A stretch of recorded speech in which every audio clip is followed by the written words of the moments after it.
चलिए दोस्तों, आज जनवरी माह के सेकेंड एपिसोड के अंतर्गत करंट अफेयर्स को कवर करते हैं। आज का पहला क्वेश्चन कह रहा है कि 26 जनवरी 2025 को 76वें गणतंत्र दिवस के शुभ अवसर पर किस राज्य के झांकी को प्रथम पुरस्कार प्रदान किया गया। Option A Gujarat, option B Uttar Pradesh, option C Tripura और या ऑप्शन डी आंध्र प्रदेश। दोस्तों, जैसा कि आप लोग जानते हैं कि जो है उत्तर प्रदेश के झांकी को जो है 26 जनवरी 2025 को जो है प्रथम पुरस्कार प्रदान किया गया। यदि बात करें गुजरात की, तो गुजरात को जो है नागरिक पसंद के आधार पर जो है प्रथम पुरस्कार दिया गया था। किस पे? नागरिक पसंद के आधार पर। नागरिक पसंद के आधार पर जो है गुजरात को, जबकि सरकार की तरफ से जो है उत्तर प्रदेश की झांकी को जो है प्रथम पुरस्कार प्रदान किया गया था। यदि उत्तर प्रदेश की बात करें तो उत्तर प्रदेश की जो झांकी निकाली गई थी वह किस थीम पर आधारित थी, तो इसको चलिए नेक्स्ट स्लाइड के माध्यम से हम लोग देखते हैं। उत्तर प्रदेश की झांकी भी जो भारत के झांकी का यानी कि 26 जनवरी का जो थीम था, स्वर्णिम भारत विरासत और विकास, यही थीम जो है उत्तर प्रदेश की झांकी की भी थी, अर्थात स्वर्णिम भारत विरासत और विकास। यदि बात करें 26 जनवरी में मुख्य अतिथि कौन थे, तो वह इंडोनेशिया के राष्ट्रपति प्रबोवो सुबियांतो थे। कौन थे? प्रबोवो सुबियांतो थे।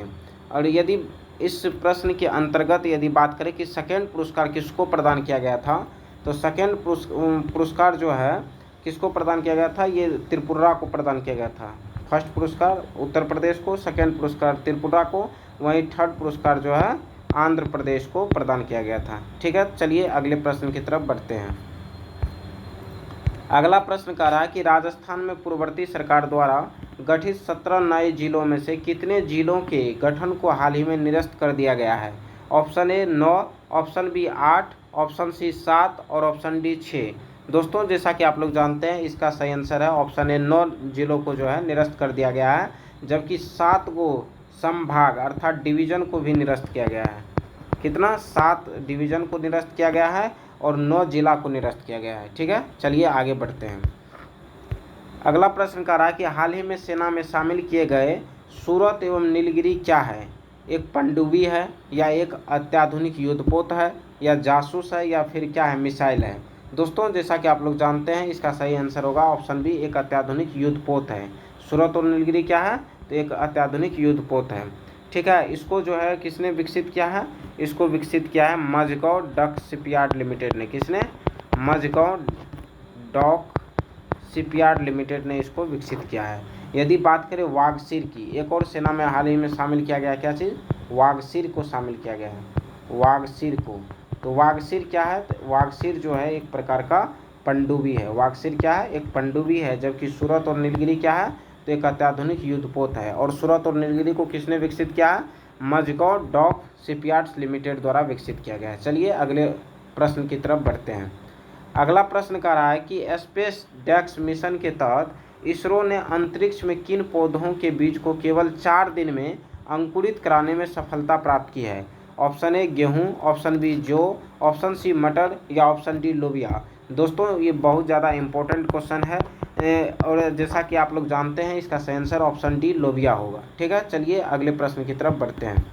अगला प्रश्न कह रहा है कि निम्न में से कौन स्वदेशी रूप से विकसित एआई समाधानों का उपयोग करने वाला भारतीय नौसेना का पहला एआई सक्षम युद्धपोत है। Option A INS Nilgiri, option B Vagsheer, option C INS Surat, या ऑप्शन डी आईएनएस तलवार। दोस्तों, जैसा कि आप लोग जानते हैं इसका सही आंसर क्या होगा? ऑप्शन सी अर्थात आईएनएस सूरत। चलिए नेक्स्ट प्रश्न की तरफ बढ़ते हैं। अगला प्रश्न कह रहा है कि हाल ही में किस संस्थान द्वारा एंटी टैंक गाइडेड मिसाइल। देखिए, पहला प्रश्न तो यही बनता है कि नाग MK2 क्या है, तो एक प्रकार का एंटी टैंक गाइडेड मिसाइल है। कहता है तो एंटी टैंक गाइडेड मिसाइल नाग MK2 को किसने विकसित किया है।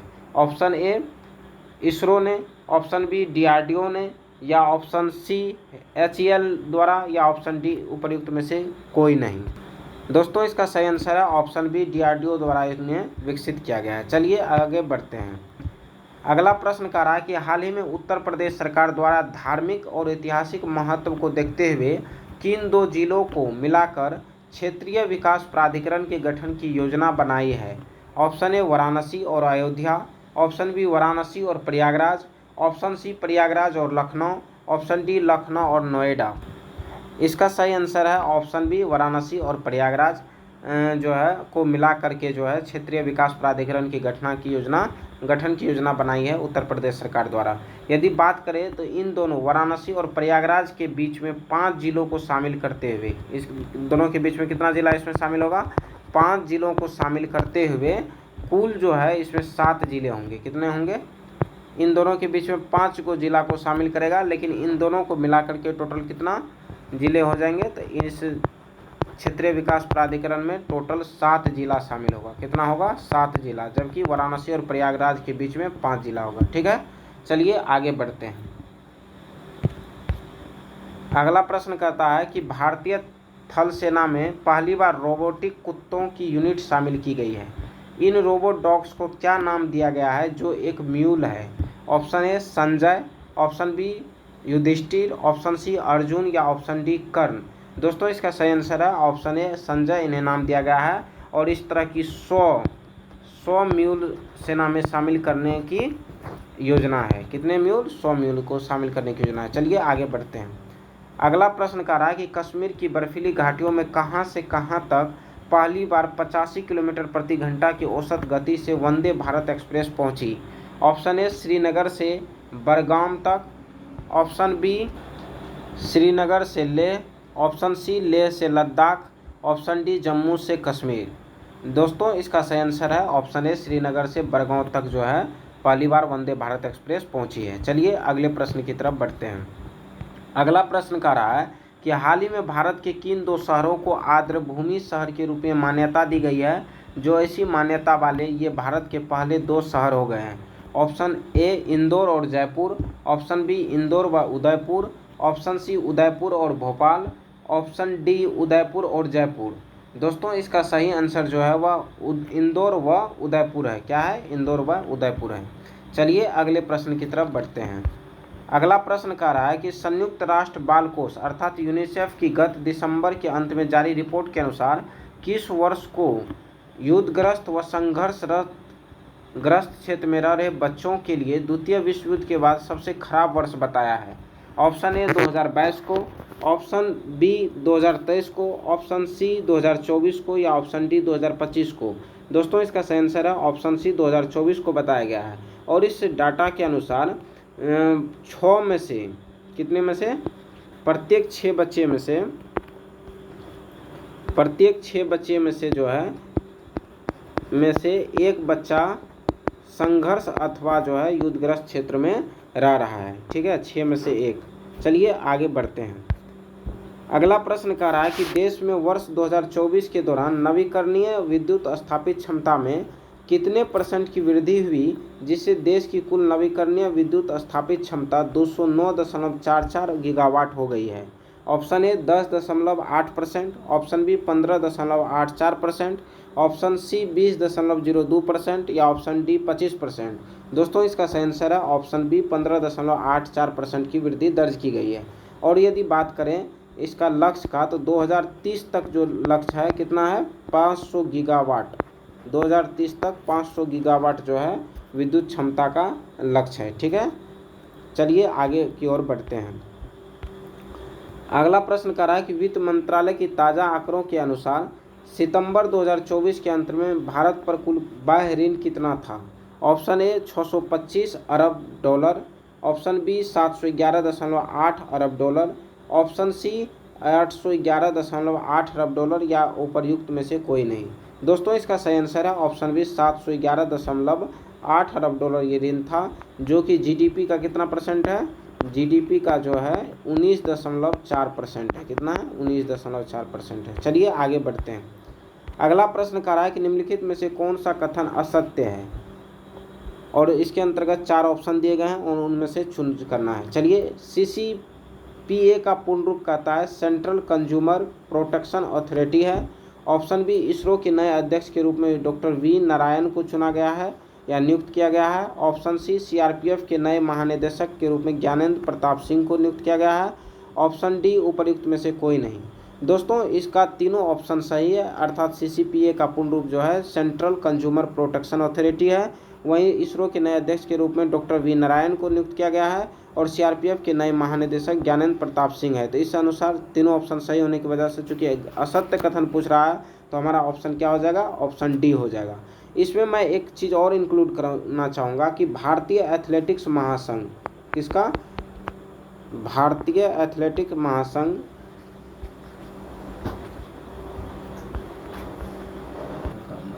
भारतीय एथलेटिक्स महासंघ के अध्यक्ष के रूप में किसे नियुक्त किया गया है, तो वो बहादुर सिंह सागू को, किसको, भारतीय एथलेटिक्स महासंघ के अध्यक्ष के रूप में बहादुर सिंह सागू को नियुक्त किया गया है। चलिए आगे की ओर बढ़ते हैं।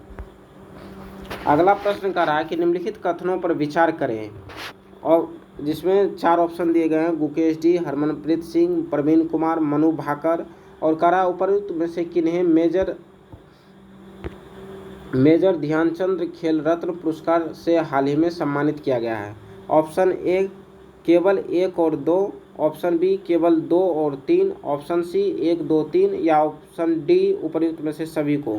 दोस्तों हाल ही में जो मेजर ध्यानचंद खेल रत्न पुरस्कार है वह 4 लोगों को सम्मानित किया गया है, गुकेश डी को, हरमनप्रीत सिंह को, प्रवीण कुमार को और मनु भाकर को। तो इस अनुसार सही ऑप्शन हो जाएगा उपर्युक्त में से सभी को। यह प्रश्न अभी लगातार 2 एग्जाम में यूपीआरओ एआरओ में भी पूछा गया है और बीपीएससी के तहत डीएसओ का जो पेपर हुआ है उसमें भी पूछा गया है। इसके अलावा मैं इनमें एक और फैक्ट शामिल करना चाहूँगा कि अर्जुन पुरस्कार से कितने लोगों को सम्मानित किया गया हाल में, तो अर्जुन पुरस्कार से जो है 32 लोगों को, कितना, अर्जुन पुरस्कार से 32 लोगों को पुरस्कृत किया गया है। ठीक है, चलिए आगे की ओर बढ़ते हैं।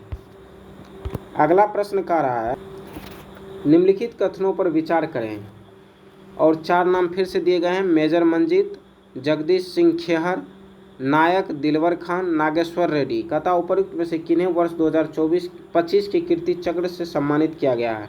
ऑप्शन ए केवल 1 और 3 को, ऑप्शन बी केवल 2 और 4 को, ऑप्शन सी 1, 2, 3 और ऑप्शन डी उपरोक्त में से सभी को। दोस्तों हाल ही में जो कीर्ति चक्र, सबसे पहले जान लीजिए कि कीर्ति चक्र से टोटल 2 आदमी को सम्मानित किया गया है। कीर्ति चक्र से कितने को, 2 को सम्मानित किया गया है। वहीं पे शौर्य चक्र की यदि बात करें तो शौर्य चक्र से 14 लोगों को सम्मानित किया गया, कितना, 14 लोगों को शौर्य चक्र से, और कीर्ति चक्र से 2 को। कहता है कि यही कीर्ति चक्र से किन्हें सम्मानित किया गया है, तो 2 लोगों को सम्मानित किया गया है। वे 2 लोग कौन कौन है, तो वे 2 लोग हैं मेजर मंजीत और जो है नायक दिलवर खान। कौन है, मेजर मंजीत और नायक दिलवर खान। अर्थात इस अनुसार से इसका सही आंसर ऑप्शन ए हो जाएगा, 1 और 3 सही है। ठीक है, चलिए आगे की ओर बढ़ते हैं। अगला प्रश्न कह रहा है कि 82वें गोल्डन ग्लोब अवार्ड्स 2025 के संदर्भ में निम्न में से असत्य कथन को पहचानना है, यानी कि गलत कथन को पहचानना है। इसके अंतर्गत कह रहा है सर्वश्रेष्ठ फिल्म ड्रामा श्रेणी में द ब्रूटलिस्ट को चुना गया है, सर्वश्रेष्ठ अभिनेता एड्रियन ब्रोडी को चुना गया है, सर्वश्रेष्ठ अभिनेत्री फर्नांडा टोरेस को चुना गया है, और सर्वश्रेष्ठ निर्देशक ब्रेडी कार्बेट को चुना गया है, और ई में कह रहा है उपरोक्त में से कोई नहीं। दोस्तों इसके अंतर्गत ये चारों स्टेटमेंट सही है, अर्थात सर्वश्रेष्ठ फिल्म ड्रामा श्रेणी में द ब्रूटलिस्ट को। वहीं यदि कॉमेडी या म्यूजिशियन की बात करें, कॉमेडी या म्यूजिकल की बात करें, तो उसमें जो है एमिलिया पेरेज को चुना गया सर्वश्रेष्ठ फिल्म, एमिलिया पेरेज को, किसको, एमिलिया पेरेज को चुना गया सर्वश्रेष्ठ फिल्म कॉमेडी या म्यूजिकल में। जबकि ड्रामा श्रेणी में द ब्रूटलिस्ट, सर्वश्रेष्ठ अभिनेता एड्रियन ब्रोडी, सर्वश्रेष्ठ अभिनेत्री फर्नांडा टोरेस और सर्वश्रेष्ठ निर्देशक ब्रेंडी कार्बेट। तो क्वेश्चन अनुसार इसका सही आंसर हो जाएगा ऑप्शन ई। चलिए आगे बढ़ते हैं। अगला प्रश्न कह रहा है कि निम्नलिखित कथनों पर विचार कीजिए। फिर से 4 नाम दिया गया, उपयुक्त में से किन्हें पद्म विभूषण 2025 से सम्मानित किया गया है। दोस्तों सबसे पहली बात है कि अब की बार जो पद्म विभूषण दिया गया है वो 7 लोगों को दिया गया है और 19 लोगों को पद्म भूषण से सम्मानित किया गया है। वहीं पे 113 लोगों को जो है पद्मश्री से सम्मानित किया गया है, अर्थात 139 लोगों को टोटल अब की बार पद्म पुरस्कार के अलंकरण से सम्मानित किया गया है। ठीक है, तो चलिए इसके अनुसार क्वेश्चन के अनुसार देखते हैं कि इसका सही आंसर क्या होगा। दोस्तों इसका पहला दे रहा है MT वासुदेवन नायर, लक्ष्मी नारायण सुब्रमण्यम, कुमुदनी रजनीकांत लाखिया और चौथा दे रहा है विवेक देवराय। दोस्तों इन चारों ऑप्शन में सभी को जो है पद्म विभूषण 2025 से सम्मानित किया गया है। तो अभी मैंने बताया 7 लोगों को सम्मानित किया है। इसके अतिरिक्त, इन चारों के अतिरिक्त 3 और लोग हैं जिसे नेक्स्ट स्लाइड के माध्यम से देखेंगे। चलिए देखिए, टोटल 139 लोगों को पद्म अलंकार से सम्मानित किया गया। पद्म विभूषण से 7 को, पद्म भूषण से 19 को और पद्म श्री से 113 को। वहीं यदि बात करें तो 7 को पद्म विभूषण दिया गया था, जिनमें 4 को पिछले स्लाइड में हमने देखा और 3 जो बचे हुए, 3 को पहले स्लाइड में देखा है और यहाँ पे जो है 4 दिए हुए हैं। दुत्तूर नागेश्वर रेड्डी, जगदीप सिंह खेहर, ओसामा सुजुकी और शारदा सिन्हा, ये चारों को दिया गया है। इसके अलावे वहाँ पे 3 और थे जिन्हें फिर से एक बार देख लेते हैं। यहाँ पे 3 ही है, MT वासुदेव नायर है, कुमुदनी रजनीकांत लाखिया है, लक्ष्मी नारायण सुब्रमण्यम है। सॉरी, यहाँ पे विवेक देवराय नहीं होगा, क्योंकि विवेक देवराय को जो है पद्म भूषण दिया गया है। क्या दिया गया है? पद्म भूषण दिया गया है। विवेक देवराय को पद्म भूषण दिया गया है। तो इस अनुसार इसका सही आंसर क्या हो जाएगा? इस अनुसार इसका सही आंसर हो जाएगा 1, 2 और 3। क्या हो जाएगा? 1 और 2 और 3, क्योंकि विवेक देवराय को जो है किस पुरस्कार से सम्मानित किया गया है? विवेक देवराय को जो है पद्म भूषण से, नोट पद्म विभूषण से। ठीक है, चलिए आगे की ओर बढ़ते हैं।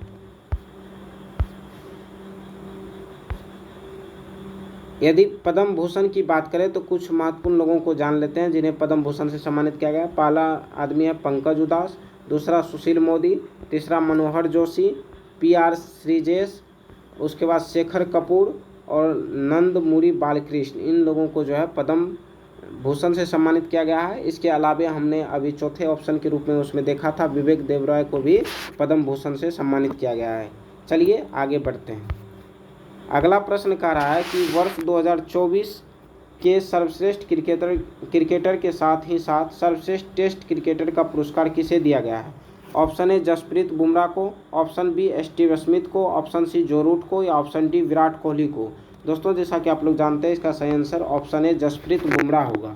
यदि इसके अलावा कुछ और फैक्ट्स से संबंधित बात करें तो चलिए नेक्स्ट स्लाइड के माध्यम से देखते हैं।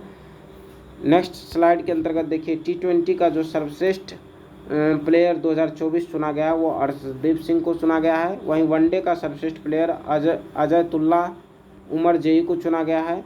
महिला सर्वश्रेष्ठ ODI खिलाड़ी के रूप में स्मृति मंधाना को चुना गया है। वहीं इसके अलावा कुछ और देखते हैं। चलिए, महिला में जो है क्रिकेटर ऑफ द ईयर जो चुना गया अमेलिया केर को, जो न्यूजीलैंड की है। उसके अलावा महिला में T20 का सर्वश्रेष्ठ खिलाड़ी के तौर पर भी अमेलिया केर को चुना गया है। चलिए आगे बढ़ते हैं।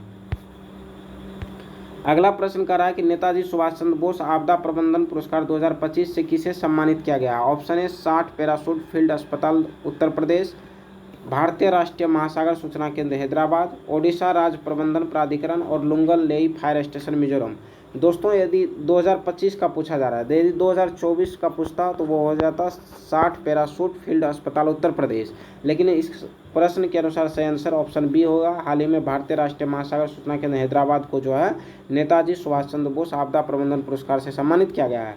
वहीं 2023 का जब पूछे तो इन दोनों को संयुक्त रूप से सम्मानित किया गया है। ठीक है, चलिए आगे बढ़ते हैं। अगला प्रश्न कह रहा है कि निम्नलिखित में से असत्य कथन की पहचान करना है।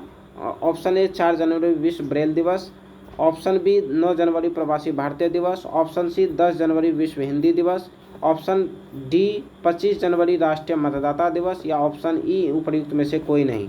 दोस्तों, ये चारों ऑप्शन सही है, अर्थात तो प्रश्न अनुसार इसका सही आंसर ऑप्शन ई हो जाएगा, इनमें से कोई नहीं। चलिए आगे की ओर बढ़ते हैं। अगला प्रश्न कह रहा है कि निम्नलिखित पुस्तक और लेखक में कौन सुमेलित नहीं है? Option A who dares wins a soldier memoir, YK Joshi ने लिखा है। Live will you are alive, Shiv Khera लिखा है।